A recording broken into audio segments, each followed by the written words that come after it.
Fala pessoal, beleza? Tá retrazendo aqui o vídeo da minha Pampa, atendendo a alguns pedidos. Agradeço muito a quem pediu, vou estar colocando aqui na tela. Alguns, acho que foram 3 ou 4 comentários que falaram para retrazer um vídeo dela. Um vídeo que já tem, acho que seus 4 anos, uns 4 anos no canal. Eu tinha 14, eu tenho 18 hoje. E vou estar contando um pouco da Pampa, da história dela, da Ford, da época. E falar um pouco da picapinha, da minha em si e das diferenças dela. Vamos lá então. Acho que todo mundo sabe que a Ford, na época da década de 80 mais ou menos, ela era muito presente no mercado de caminhonetes e caminhões.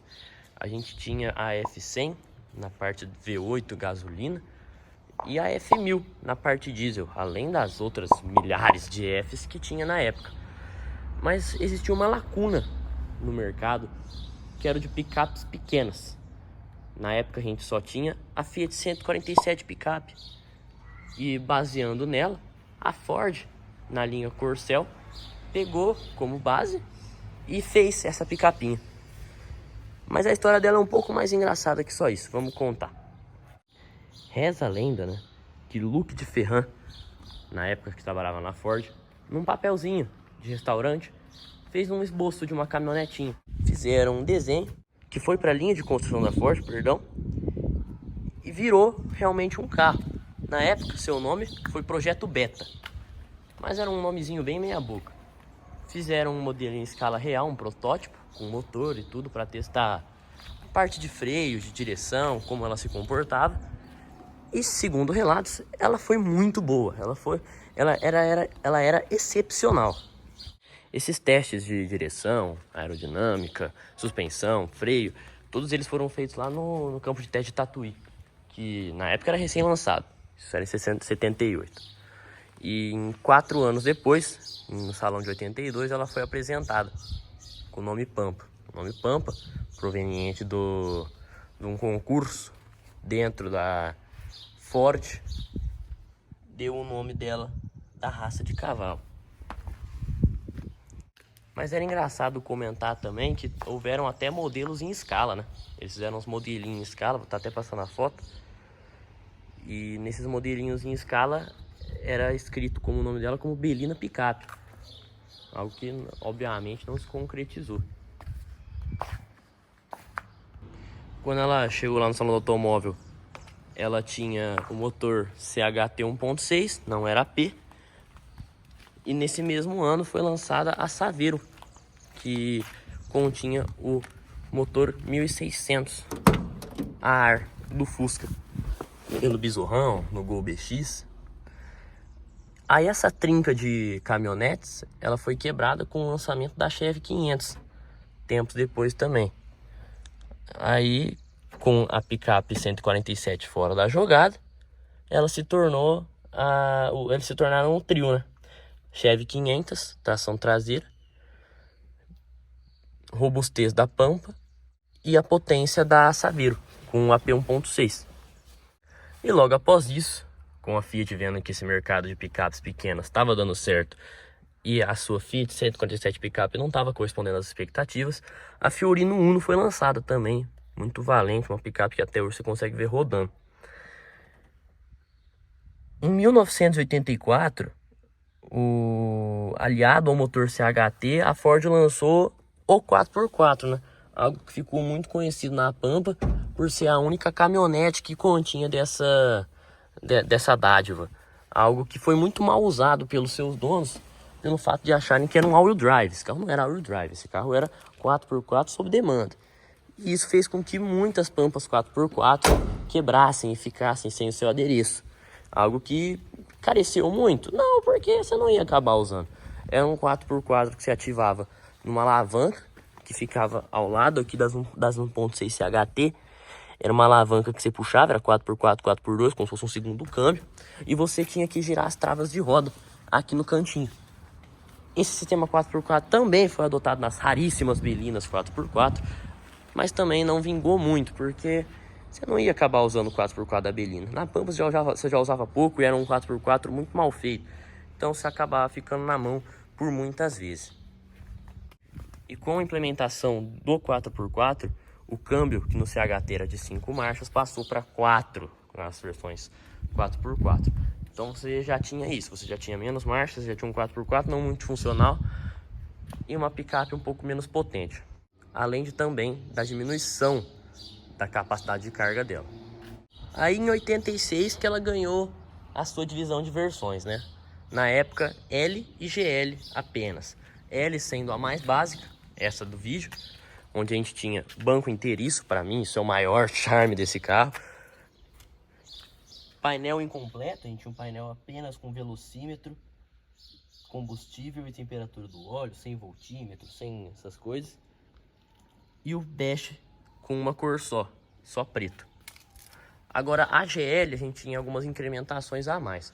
O painel, que é o que vai estar passando aí na tela, é um painel mais completo, painel vindo do Del Rey.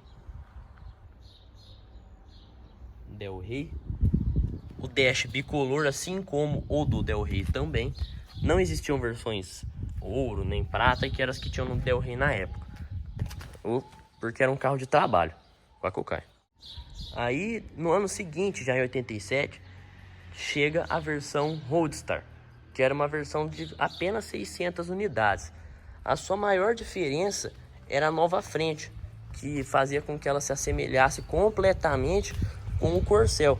Ela já era um pouco diferente, ela tinha uma gradezinha quadriculada, ela tinha uma cara um pouco mais de carro de trabalho, e após isso ela ficou com cara de carro de passeio. Além disso, a gente tinha algumas mudanças a mais também, que se arrastaram pro resto da sua vida, que eram o reloginho, o charmoso reloginho de teto proveniente do Del Rey. Aquilo pra mim é um charme. Se algum dia eu achar pra colocar na minha, eu ponho, porque eu acho isso sensacional. E nessa época o Corcel saía de linha, então a gente apenas ficava com Belina, Del Rey e Pampa, sendo a mais duradoura a Pampa, que ficou até 97. E foi nessa época que chegou a versão topo de linha, cabeça de bacalhau. Eu nunca vi uma na minha frente, e quem viu nunca me mostrou foto, que é a versão guia, a topo de linha, a mais refinada da Pampa. A gente tinha tudo de bom do melhor, a gente tinha um Del Rey com caçamba, mas essa versão saiu muito pouco. A gente tinha roda de liga, a gente tinha um monte de coisa que deixava esse carro num requinte espetacular. Putz, é uma maravilha. Eu nunca vi, eu só escuto falar. E foi na década de 90 mesmo que a gente teve a chegada dela, da Auto Latina. A união que fez a Pampa ter uma vida útil prolongada por anos. O que fez ela ir até 97 foi justamente essa parceria, porque foi nela que a gente teve a chegada do robusto e potente motor AP 1.8 para Pampinha. Motor disposto longitudinalmente, motor muito valente, que reza a lenda foi diminuída a cavalaria de 99 por 86 cavalos pelo peso da Pampa, que fazia com que ele ficasse muito forte para um carro com pouco peso. Deixa eu ligar ele para vocês aqui, peraí, um minuto.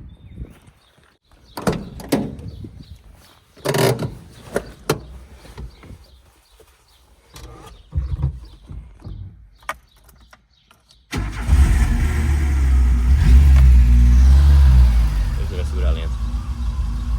Segurou.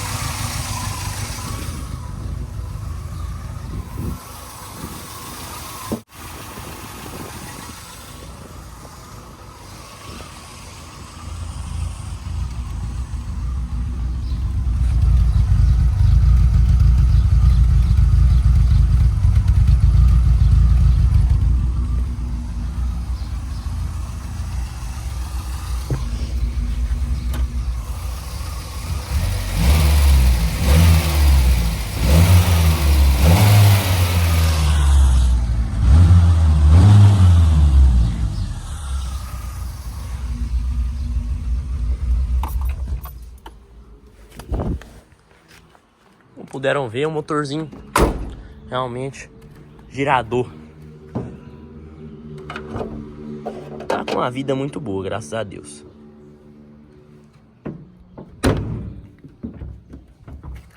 Antena original.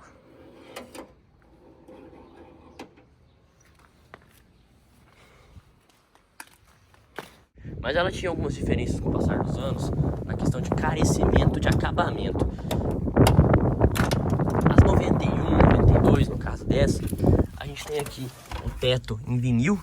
Esse vinilzinho perfurado, nossa, uma graça. Eu não sei se vocês vão conseguir ver, ó, como ele é bonito. Já as 95, 95 pra cima, a gente tinha um teto de papelão. Não era um papelão, né? Mas era um teto duro, um teto sem esse mesmo charme da Pampa. A Pampa foi criada na época das importações fechadas, né? Então a gente tinha algumas versões fora de série da mesma, exatamente. Acho que a mais famosa delas é a XP, feita pela Souza Ramos, fazer com que ela virasse cabine dupla. Eu acho ela bem feia, talvez um pouco funcional, não sei, mas ela perdia a capacidade de carga também. A gente teve a mais curiosa delas, que foi a Topázio, feita pela Engerauto, que virou um carro modular. Eu acho que tanto ela quanto a Guia são duas cabeças de bacalhau. Nunca vi, só ouço falar e só vi fotos. Porque hoje em dia são raríssimas de se encontrar. Você tinha como deixar ela targa, você tinha como deixar ela coupé, é uma coisa que eu nunca tinha visto na minha vida. Pode até dar uma olhada. Em 95 também, a Pampa ganhou o carburador eletrônico, né? Foi algo muito controverso na época. Ele melhorava a questão da partida, que era algo que carecia muito nas carburadores normais e tal, mas era algo que não mudava muito não. Vou falar pra você. Mas agora, depois de falar da Pampa, da Ford, vamos falar da minha Pampa. Dessa Pampa AP 1.8L 1992. Ela é da cor azul Dallas. Ela tá um pouco mais clara, eu acho. Acho que teve um erro de pintura que fez ela ficar um pouco mais clara, mas ela é azul Dallas. Ela tá com adaptador 4 furos para 4x98, furação de Fiat. Mas logo isso aqui vai ser mudado. As rodas originais estão guardadas. A gente tem as madeirinhas do capô, as madeirinhas da caçamba. O sistema de abertura dela é esse aqui, ó. Não sei se vocês sabem. Onde você pressiona ela contra a tampa, joga. Sistema bom, o sistema não tem que dar problema. Aí, ó.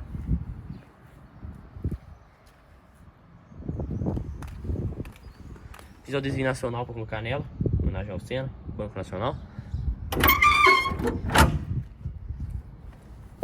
Funcionou, jogou pra frente, ó. Toma, um pouquinho de carinho, senão não fecha.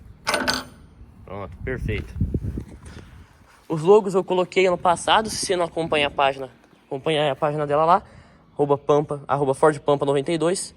Mostrei toda a gabaritagem que eu fiz. Peguei de base uma Pampa 0km que estava lá no Reginaldo de Campinas e fiz a colocagem dos logos. Eu tinha falado que ela tá com roda 498 de Fiat.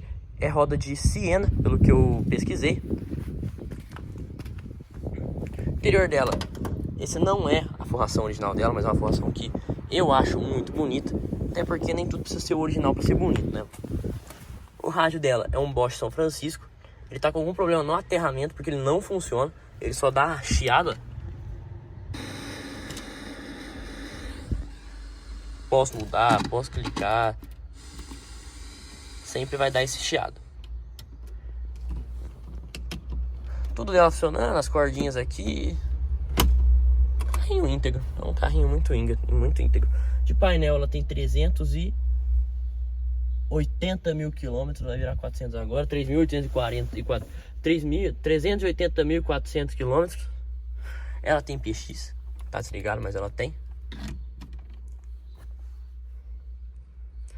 Puta, é isso, né, cara? Não tem muito o que falar.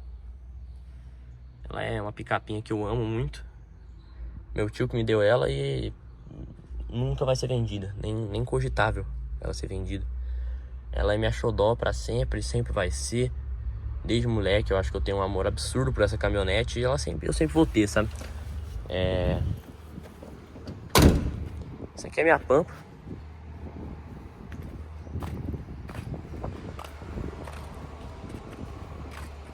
E é isso aí. Ela não é o carro mais forte, nem o carro mais rápido. Algum dia isso ela vai ser. Algum dia esse motor AP aí vai ganhar um caracol. Mas enquanto isso, ela é meu carro. E eu fico muito feliz com isso. Arqueada, chama, GBN puro. Enfim, falei pra caramba. Se você achou que alguma coisa que eu falei que tá errada, você põe nos comentários. Sempre vai me agregar pra caramba, saber coisas a mais. E é isso. Não tem muito mais o que falar. Contei a história da Pampa. Ela é uma Pampa, ela não tem muito o que falar. Os farolzinhos dela, ela não é a Pampa mais original do mundo, mas ela é linda. E eu amo ela do jeito que ela é. Sei lá, o projeto dela ainda tá sendo montado. Se você tem alguma sugestão, fala aí nos comentários. Deixa o like nesse vídeo, porque demorou, mas saiu o remake do vídeo dela. E é isso aí, rapaziada. Muito obrigado por ver até aqui. Se você é novo no canal, se inscreve. E é isso aí. Vambora. Valeu, rapaziada. Quando você compara, compra Ford.